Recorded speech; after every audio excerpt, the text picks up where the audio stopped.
Greetings. Well, it's that time of year again when I and millions of other individuals start college. However, one of the most unfortunate compliments that we encounter with college is cost. I'm going to specifically focus on the cost of textbooks. Are you ready to go berserk after finding out the prices of textbooks you will need for classes?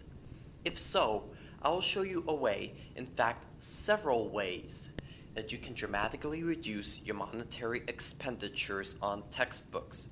So let's begin this arduous journey of saving money.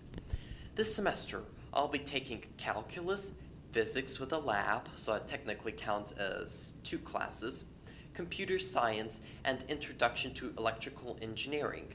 Thankfully, the intro to electrical engineering and the lab do not require textbooks. So I look up the books for the other 3 classes, and I'm close to getting a heart attack after checking out the prices on my university's website.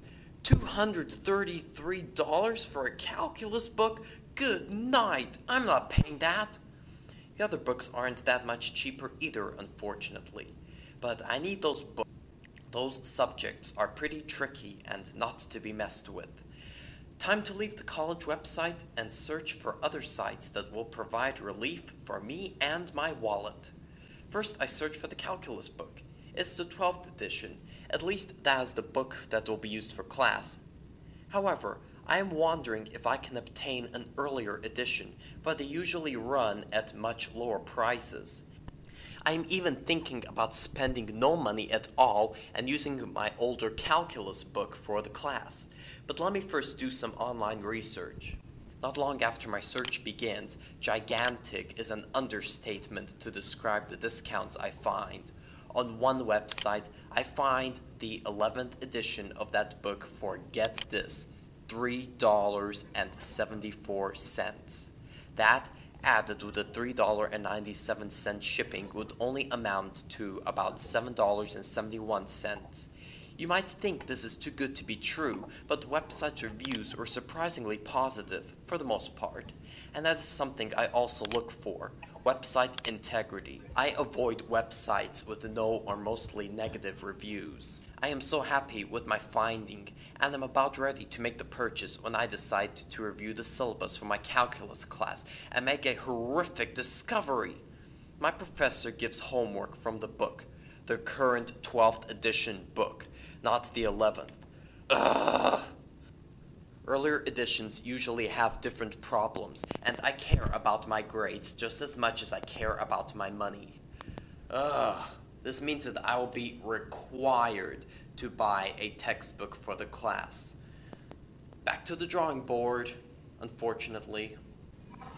The 12th edition book was almost as expensive on the other sites as it was on my college's, so that is when I turned to eBay. Now, you have to be careful on sites like eBay and Craigslist as well. Those are meccas for scammers. While I did my search, I looked at the seller's reviews, ratings, and so on. I finally found my book for just over $52. The seller was foreign, and I am wary about foreign sellers. But this particular one had mostly positive ratings, so I decided to go ahead and give it a shot. Now that I got my calculus book out of the way, hopefully, I now turn to my computer science book. After a little while, I find it, not only at a significantly reduced price, but also with a physical advantage.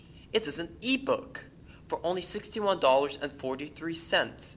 Compare that with $134.25. I find out it is a 180-day online rental. That's alright, my semester will be over long before it is due.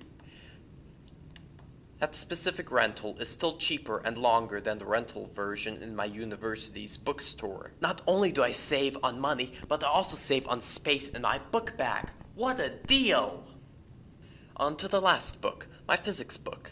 Unfortunately, this does not have a very happy ending.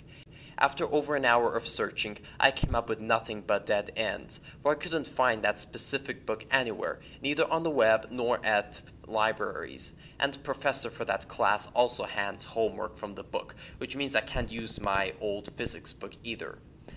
Looks like I'll have no other choice but to give in and expend over $180 on that book.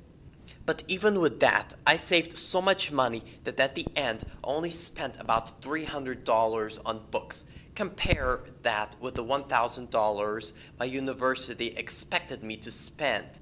Haha, they totally thought they could outsmart me. Idiots. Now, there are several other ways you can save money on textbooks too.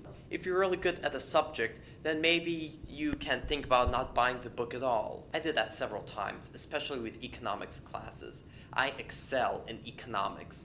I didn't buy the books at all and still got one of the highest grades in the class. I didn't slack off, I still took notes and studied. It's just that I studied that material before and tutored others in it.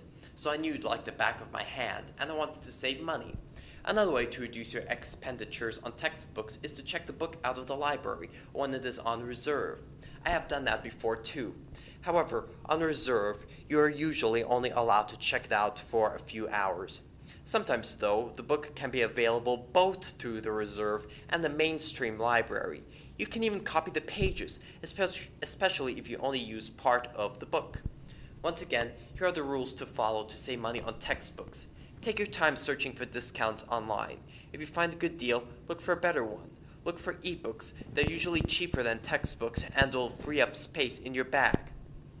Pay attention to website integrity. Avoid websites with negative or no reviews. Same thing with sellers on websites like eBay and Craigslist. Be careful with foreigners. Have antivirus software on your computer. Search the library's website. Now, this is especially important. If you don't heed this advice, you could end up wasting money. Pay attention to your syllabus, especially to see what your professor requires. It also wouldn't hurt to find out more information about your professor on ratemyprofessor.com. If you're really good in the subject, then maybe you don't really need a book to obtain an A. Check to see if the book is in the library and or on reserve. And finally, see if you can copy the pages. This is especially helpful if you only use part of the book. Oh yeah, and avoid the college bookstores as much as possible. Sometimes, unfortunately, like what happened with my physics book, no matter what you do, you will have no other choice but to buy that expensive textbook. But 95% of the time, all the searching that you did for reduced prices for college textbooks will turn out in your favor. Now, that is all I'm going to say in this video. I wish you all luck in your money-saving quests. Have a nice day.